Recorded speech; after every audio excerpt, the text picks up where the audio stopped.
Hello everyone, एक नए video में आप सभी का फिर से स्वागत है। प्यारे दोस्तों, आज आपके लिए प्रीवियस ईयर के सभी अति महत्वपूर्ण प्रश्न लेकर आए। वीडियो को पूरा अंत तक आप जरूर देखिए। चैनल पर नए हो तो सपोर्ट कीजिए। और मैं बता दूं, इस तरह के प्रश्न हम आपके लिए डेली लाते हैं। आइए शुरू करते हैं। पहला प्रश्न है, 8वीं अनुसूची में वर्तमान में कुल कितनी भाषाएं हैं? याद रखिएगा।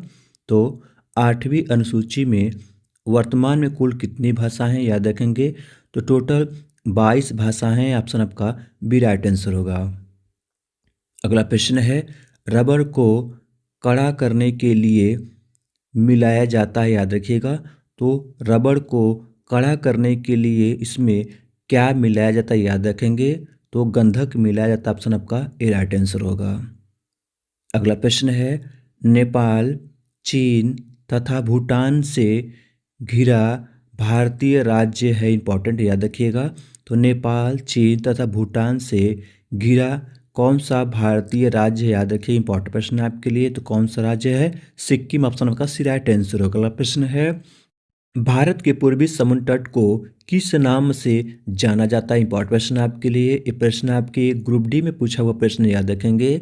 तो भारत के पूर्वी समुद्र तट को किस नाम से जाना जाता है? याद रखेंगे। कोरोमंडल तट के नाम से जाना जाता है। ऑप्शन आपका डी राइट आंसर होगा। अगला प्रश्न है, पृथ्वी और सूर्य के बीच की दूरी कितने मिलियन किलोमीटर है? प्रश्न आपके पूछे गए, याद रखिएगा।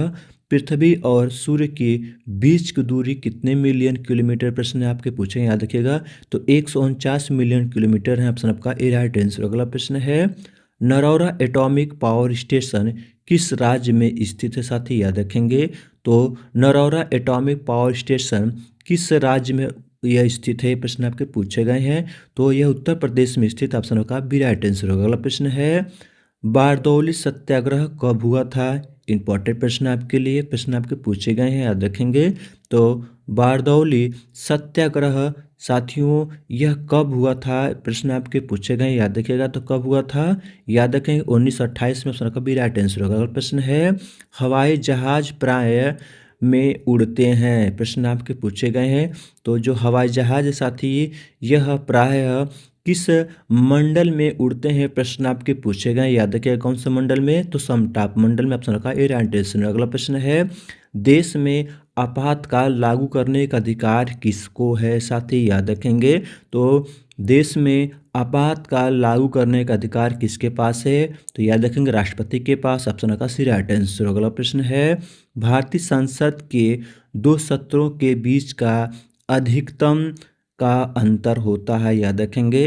तो भारतीय संसद के दो सत्रों के बीच का अधिकतम अंतर होता है कितने का? याद रखेंगे, 6 महीने का। ऑप्शन का भी राइट आंसर। अगला प्रश्न है, मलेरिया नामक बीमारी को प्रभावित करती है? साथी इंपॉर्टेंट प्रश्न आपके लिए। तो जो मलेरिया नामक बीमारी साथी, यह किसको प्रभावित करती है? याद रखेंगे, तिल्ली और आरबीसी का। ऑप्शन का राइट आंसर। अगला प्रश्न है, विद्युत धारा की एसआई इकाई क्या है? साथी याद रखेंगे। तो विद्युत धारा की एसआई इकाई क्या है साथी? प्रश्न आपके पूछे गए हैं, याद रखिएगा। तो कौन सा है? एम्पियर। ऑप्शन आपका सी राइट आंसर होगा। प्रश्न है, किसी वस्तु के कंपन की अधिकतम विस्थापन को क्या कहते हैं? साथी याद रखिए, इंपॉर्टेंट प्रश्न है आपके लिए। तो किसी वस्तु के कंपन की अधिकतम विस्थापन को हम क्या कहते हैं? याद रखेंगे, आयाम कहते हैं। ऑप्शन आपका भी राइट आंसर होगा। अगला प्रश्न है, दर्पण में बनने वाला प्रतिबिंब हमेशा सीधा होता है? ये आपके ग्रुप डी का पूछा हुआ प्रश्न है। दर्पण में बनने वाला प्रतिबिंब हमेशा जो है सीधा होता है। कौन से दर्पण में? तो दोनों बी और सी। ऑप्शन का डी राइट आंसर। अगला प्रश्न है, पानी का रासायनिक सूत्र क्या? साथी याद रखिएगा, आप सभी बच्चे जानते होंगे कि पानी का रासायनिक सूत्र क्या है। कुछ क्वेश्चन आपके इजी भी पूछे जाते हैं और इसमें भी बच्चे गलत आंसर लगाते, तो याद रखेंगे H2O। ऑप्शन आपका ए राइट आंसर। अगला प्रश्न है, सबसे हल्की धातु कौन सी? साथी देखिए, बहुत सारे गैसें हैं इसमें और किस तरह के गैसें का नाम भी पूछे जाते हैं, लेकिन इसमें पूछा गया है कि सबसे हल्की धातु कौन सी? याद रखिएगा, तो लिथियम। ऑप्शन का बी राइट आंसर होगा। अगला प्रश्न है, जंग लगना किस प्रकार की प्रक्रिया है? साथी याद रखेंगे, तो ये भी प्रश्न आपके पूछे गए हैं। तो जंग लगना यह किस प्रकार की प्रक्रिया? याद रखेंगे, तो ऑक्सीकरण की प्रक्रिया। ऑप्शन आपका बी राइट आंसर होगा।